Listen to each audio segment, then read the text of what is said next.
Katy Katy! بیلا تقریباً چلاتی ہوئی اندر داخل ہوئی۔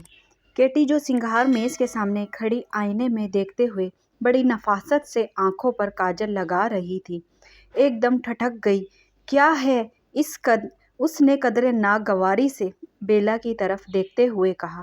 اس کی گہری سیاہ آنکھیں غصے میں اور بھی حسین لگتی تھیں۔ تم کبھی انسانوں کی طرح انٹری نہیں مار سکتی؟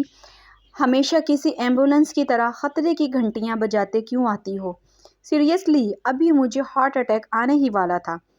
کیٹی نے ماتھے پر بل لاتے ہوئے توجہ دوبارہ آئینے کی طرف مبذول کر لی۔ بیلا جو شاید کچھ بہت ضروری بات کہنے آئی تھی، اسے یک ٹک دیکھے گئی۔ آج کتنوں کو گرانے کا ارادہ ہے جناب کا؟ اس نے آنکھوں میں شرارت لیے اسے چھیڑتے ہوئے کہا۔ بس جمال کو، کیٹی نے دبی دبی مسکراہٹ سے ترکی بہ ترکی جواب دیا۔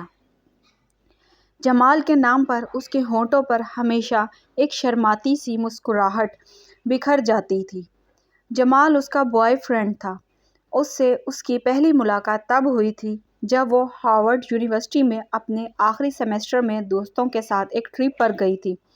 اس کو آج بھی وہ خوبصورت شام اچھے سے یاد تھی۔ اچھا، تو آپ بھی پاکستان سے ہیں؟ جمال نے مسکراتے ہوئے کیٹی سے پوچھا تھا۔ بھی مطلب؟ کیٹی نے اس کی بات کاٹتے ہوئے کہا۔ اسے اس وقت بیلا پر شدید غصہ آیا تھا۔ ضرور اس نے ہی اس کا سارا بائیو ڈیٹا لیک کیا ہوگا۔ بیلا کی بچی کو وہ آج نہیں چھوڑے گی۔ اس نے دل ہی دل میں سوچا، میں نے بھی پاکستانی ہوں۔ کیا واقعی؟ جی بالکل، میرے والد پاکستانی ہیں۔ جب وہ پڑھائی کے سلسلے میں امریکہ آئے تھے تو یہاں ممی سے شادی کر لی۔ ممی امریکی شہری ہیں، اس لحاظ سے میں دونوں ملکوں کا شہری ہوا۔ آخری بات اس نے مسکراتے ہوئے کہی تھی۔ کیٹی اس کے جواب میں مسکرائے بنا نہ رہ سکی۔ وہ تھا ہی اتنا ہینڈسم اور اس کی مسکراہٹ تو اسے اور بھی اٹریکٹیو بنا دیتی تھی۔ کوئی بھی اس پر آسانی سے فدا ہو سکتا تھا۔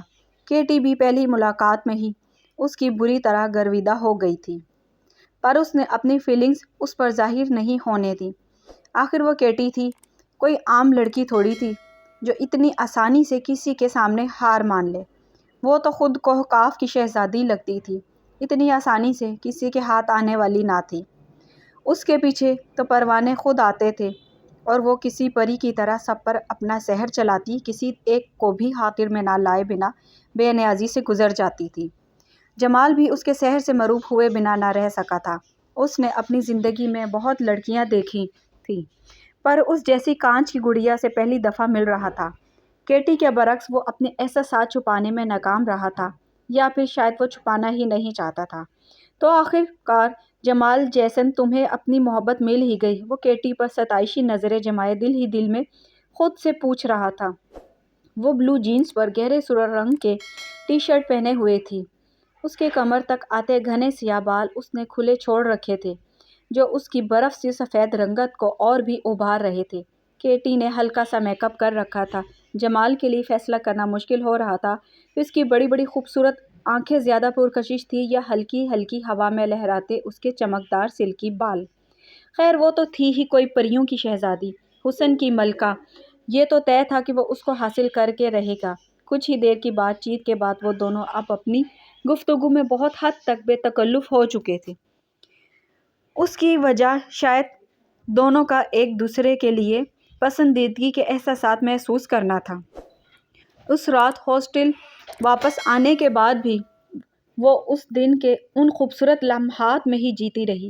اس نے نوٹ کیا تھا کہ جمال سارا وقت اس سے نظریں نہیں ہٹا سکا تھا۔ ہٹاتا بھی کیسے؟ اس کے سحر سے آج تک کوئی بچ پایا تھا کیا؟ اس نے مسکراتے ہوئے خود سے کہا۔ اس دن کے بعد سے انہوں نے روزانہ کی بنیاد پر ملنا شروع کر دیا تھا۔ فون نمبرز تو انہوں نے پہلی ملاقات پر ہی ایکسچینج کر لیے تھے۔ اب تو ان کا دن رات ایک ہو گیا تھا۔ دن کو یا تو وہ میسج پر ساتھ ہوتے یا کہیں مل کر باتیں کر رہے ہوتے، اور جب رات کو واپس آتے تو فجر تک کال پہ گفتگو چلتی رہتی۔ یہ سلسلہ 6 ماہ تک چلتا رہا۔ اب تک ان کا ریلیشن شپ سب کی نظروں میں آ چکا تھا۔ ہر کوئی اس ہینڈسم کپل کو رشک کی نظروں سے دیکھتا تھا۔ کیٹی اور جمال اب تک ایک دوسرے کے بہت قریب آ چکے تھے۔ یہاں تک کہ انہیں گناہ اور ثواب کا فرق بھی بھول گیا تھا۔ وہ گناہ کی ہر حد پار کر چکے تھے، انہیں ایک بار بھی اس پر افسوس نہیں ہوا تھا۔ آخر اس میں برائی ہی کیا تھی؟ کیٹی نے ایک دن ضمیر کے سوال پر خود کو سمجھایا تھا۔ آخر ہم کچھ عرصے میں شادی کرنے والے ہیں، تو پھر یہ غلط تو نہ ہوا نا؟ اس نے اپنے ضمیر کی آواز دبانے کی کوشش کی۔ یہ سلسلہ ایسے ہی چلتا رہا اور پھر ایک دن کیٹی کی ملاقات مریم سے ہوئی۔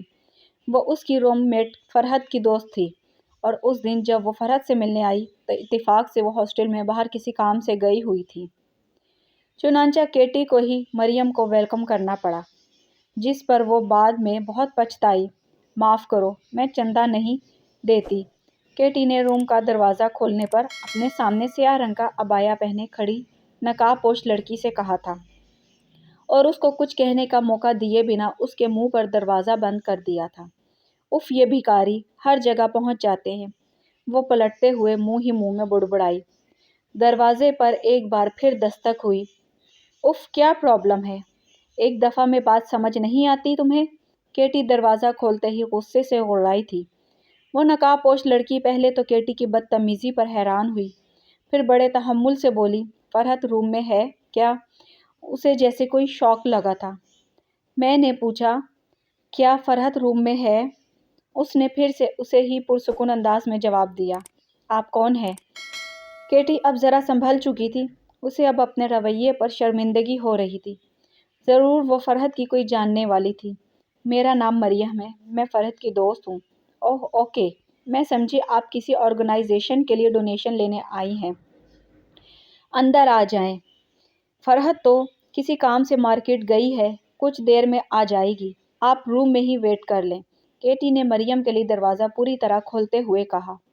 کمرے کی حالت کافی خراب تھی، چیزیں بہت بے ترتیبی سے پڑی تھیں، ہر طرف کتابیں اور کپڑے بکھرے ہوئے تھے۔ کمرے کے ایک طرف 2 سنگل بیڈز تھے جو بیڈ کم اور لنڈے بازار میں لگے کسی اسٹال کا منظر زیادہ پیش کر رہے تھے۔ سائڈ ٹیبل پہ الٹا لیمپ، کھلی الماری کے سامنے گرے کپڑے اور الٹ پلٹ ہوئی کتابیں، غرض ہر چیز کسی گزرے حادثے کا ثبوت دے رہی تھی، ایسے جیسے کچھ دیر پہلے ہی کسی نے کمرے کی ہر چیز سے کوئی دشمنی نکالی ہو۔ مریم اندر داخل ہونے پر کچھ چونک سی گئی۔ سیاہ نقاب میں صرف اس کی آنکھیں ہی تھیں جو کیٹی دیکھ سکتی تھی۔ اس کی آنکھوں میں واضح حیرانی دیکھ کر کیٹی شرمندہ سی اپنی پوزیشن کلیئر کرنے لگی۔ ہمارا کمرہ عام طور پر ایسا نہیں ہوتا، یہ تو میں شام کی آؤٹنگ کے لیے اپنا فیورٹ ڈریس تلاش کر رہی تھی، مل ہی نہیں رہا تھا۔ مریم جو اب تک چہرے پر سے نقاب ہٹا چکی تھی، کیٹی کو دیکھ کر ہلکا سا مسکرائی۔ میں سمجھ سکتی ہوں۔ مریم کی محبت بھری مسکراہٹ اسے بہت پسند آئی تھی۔ جانے کیا کشش تھی اس کے انداز میں، وہ مروب ہوئے بنا رہ نہیں پائی تھی۔ اسی دینی لوگوں سے ہمیشہ کوفت ہوتی تھی۔ ان انتہا پسندوں کا بس چلے تو اپنے علاوہ سب پر جہنمی کا ٹیگ لگا کر قیامت سے پہلے ہی سب کو جہنم میں پھینک آئے، وہ خود سے سوچا کرتی تھی۔ پر مریم میں پتہ نہیں ایسی کیا بات تھی کہ وہ اس کے سامنے کافی نرم پڑی رہی۔ فرحت کب تک آئے گی؟ بس آنے والی ہوگی۔ کیٹی کو احساس ہوا کہ وہ لیٹ ہو رہی تھی، اس نے پارلر جانا تھا۔ کیٹی نے فوراً کمرے میں لگی وال کلاک پر نظر دوڑائی۔ اوہ شٹ، میں تو بہت لیٹ ہو گئی، آپ بیٹھیں، میں چلتی ہوں۔ اس نے جلدی جلدی اپنا پرس اور گاڑی کی چابی اٹھائی اور دروازے کی طرف لپکی۔ خولا، آپ اس طرف باہر جائیں گی؟ وٹ؟ کیٹی نے شاکڈ انداز میں مریم کی طرف موڑتے ہوئے کہا، اسے جیسے کوئی کرنٹ لگا تھا۔